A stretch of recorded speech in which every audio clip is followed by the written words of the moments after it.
Hello, everybody. My name is Ed. I'm in my armchair, and the smoking lamp is lit. And guess what I'm smoking today? Ha! My favorite pipe.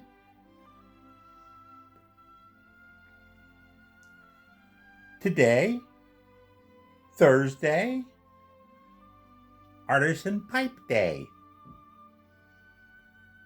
August, for me, Churchwarden month in my to smoke every pipe.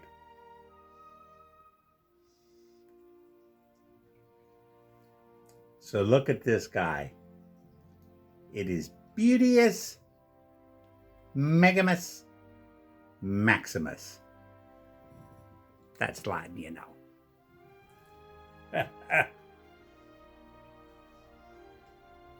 This is from Paul at Grunwald Pipes. I got this, I think it was the last year's Chicago show. Or maybe Columbus. But a couple people had this pipe. They got it from Paul at the show.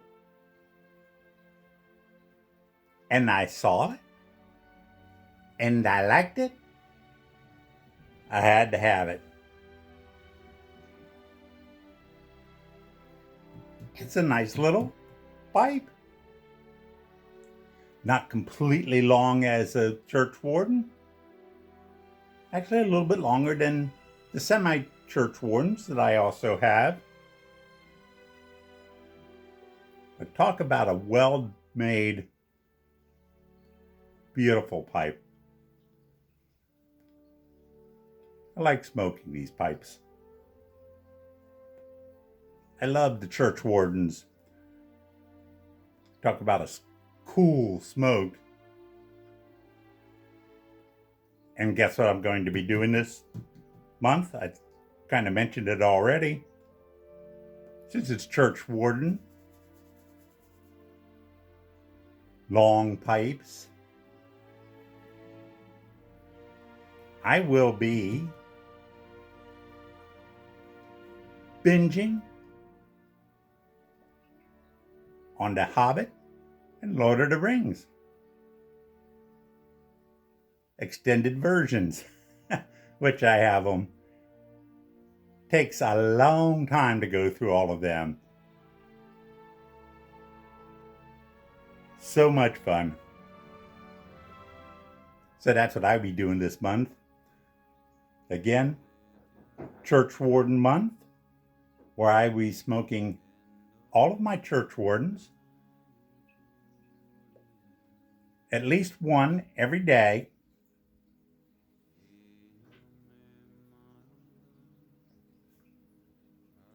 to go through my Churchwardens.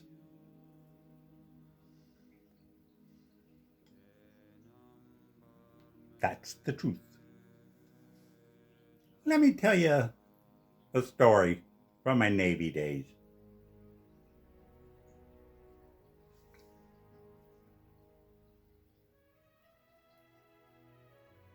When you're a sailor, you start out pretty much as what they call a pollywog. That refers to everybody who has not been across the equator. When you cross the equator, you become a shellback.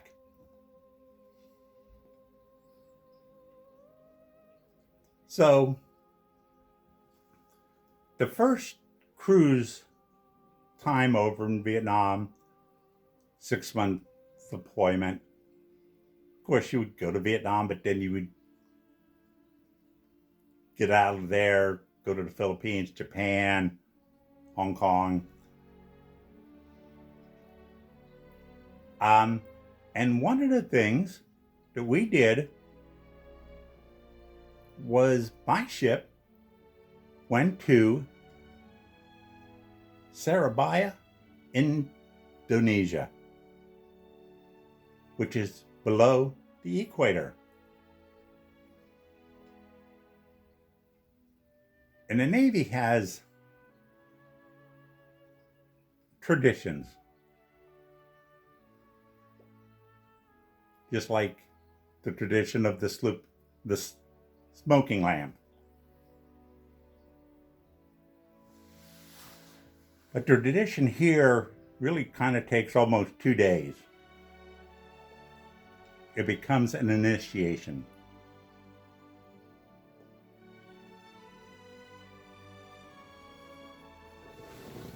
So our ship was going across the equator,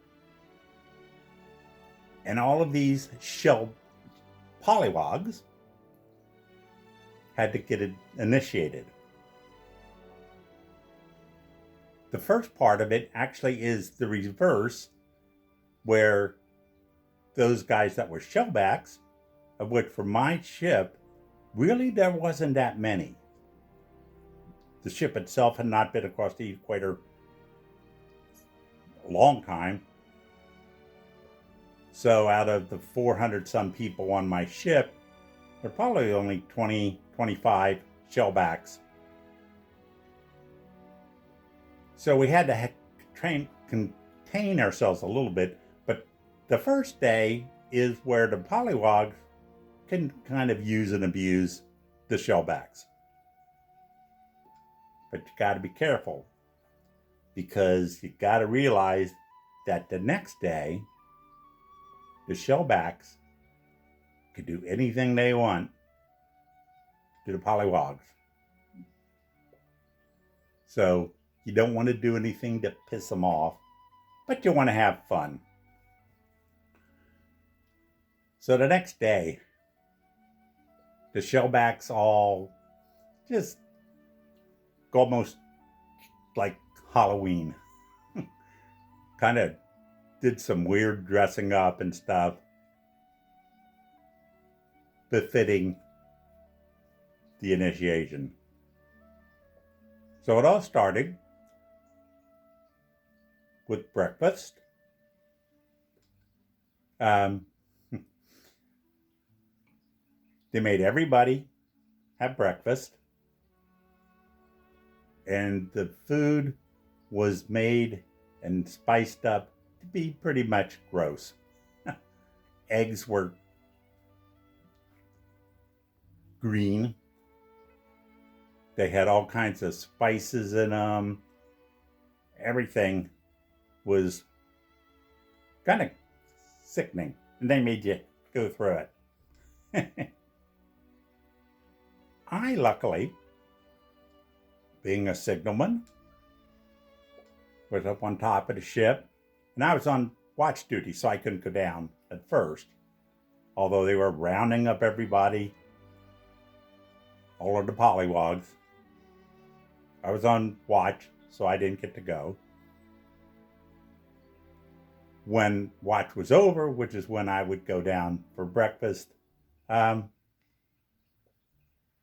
me and another guy, we hid. So they didn't catch us. We didn't have to go down and get sick with, with the breakfast. The next part, they set up on the fantail, the back of the ship. The initiation stage or whatever. So what you have is you have King Neptune, you have the royal barber, you have the royal baby. And in our case, we also had the royal baby's baby brother. More of that in a bit. So the first thing we had to do, because as I said, they had more, they didn't have as many shellbacks as, most ships might. So we actually lucked out. But one of the first things we did is we had to get down on our bellies and walk through or crawl through a couple of tarps that were set down, probably about 20 feet worth. We had to crawl down through under those tarps. And those tarps were filled with everything that stunk, that could make you sick. All kinds of treasures. And you had to go through it in the dark with all of this stuff. Plus, if somebody puked, well, that was just left there. Nobody knew it.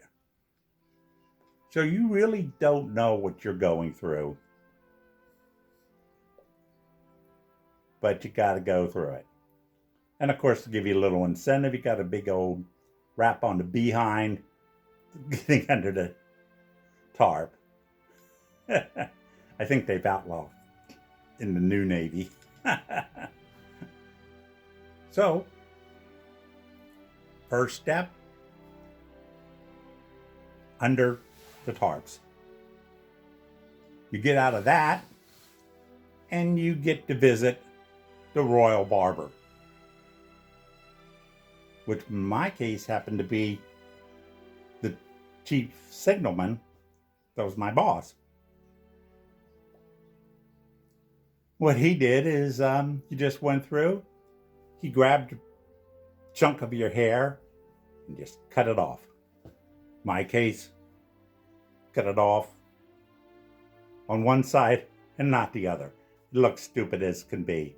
That's what I was stuck with.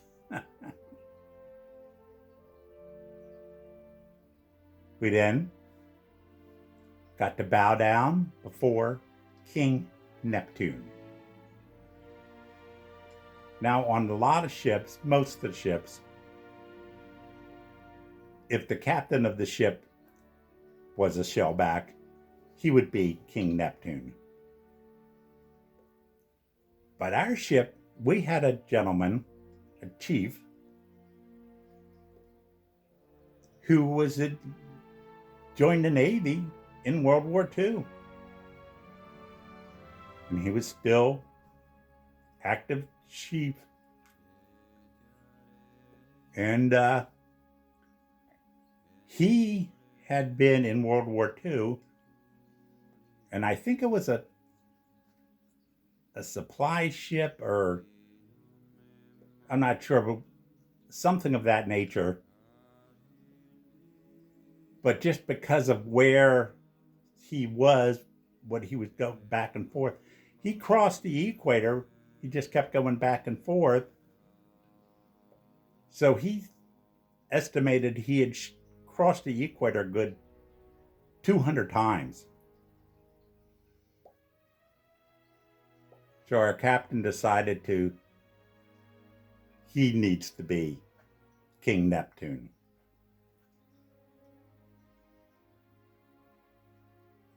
So he bowed down below to him, and somebody probably, I think, got hit again on the butt.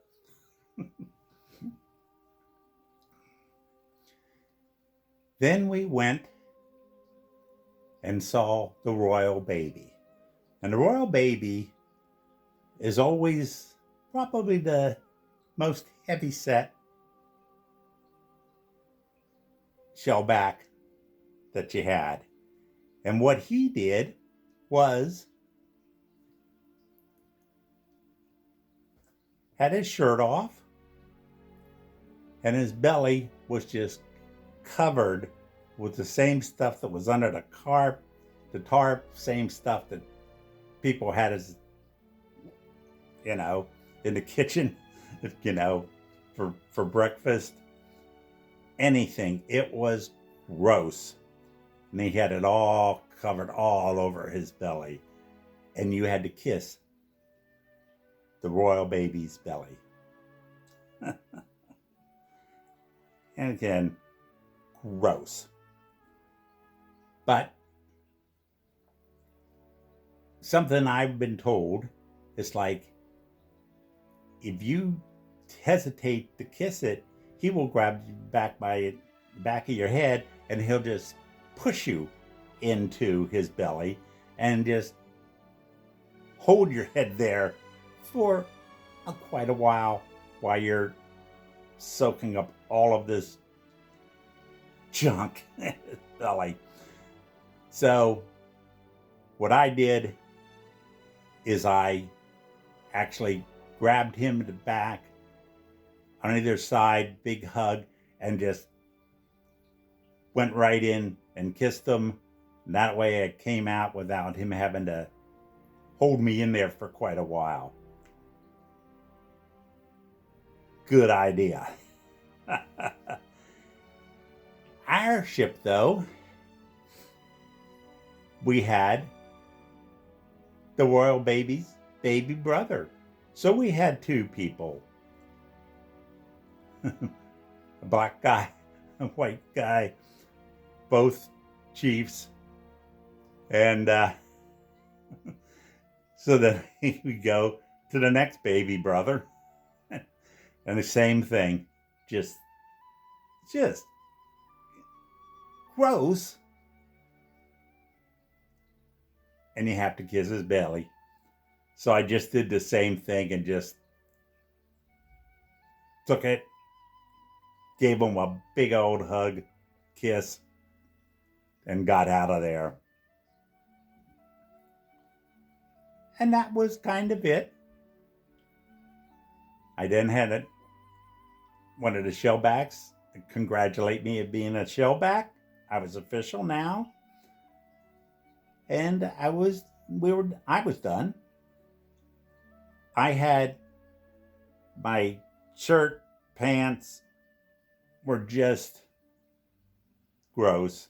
So me, other guys that were before me, we just simply stripped off our clothing and just threw it into the ocean because there's no way that was ever going to be cleaned out of us. Then just went in, take a shower, and got new clothing. And I was now officially a Shellback. Have a certificate, have a little small business card type thing that also you can put in your wallet in case you go to another ship and you have to verify that you are a Shellback. I kept it in my wallet the whole time I was in the Navy. Just, that's what you did. I still have it. Little pride. I am a Shellback. I have a friend who, I believe they called it a golden Shellback. He actually crossed the equator at the prime meridian. So his longitude and latitude was 0,000, and that's a special Shellback. So it's just another one of those Navy traditions.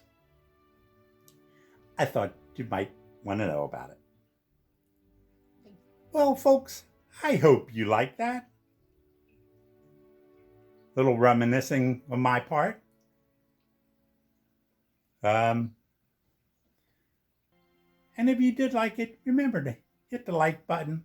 Subscribe if you're not already subscribed. And also remember, if you didn't like this, you're not going to get to heaven. So may your smoking lamp always be lit. Take care out there.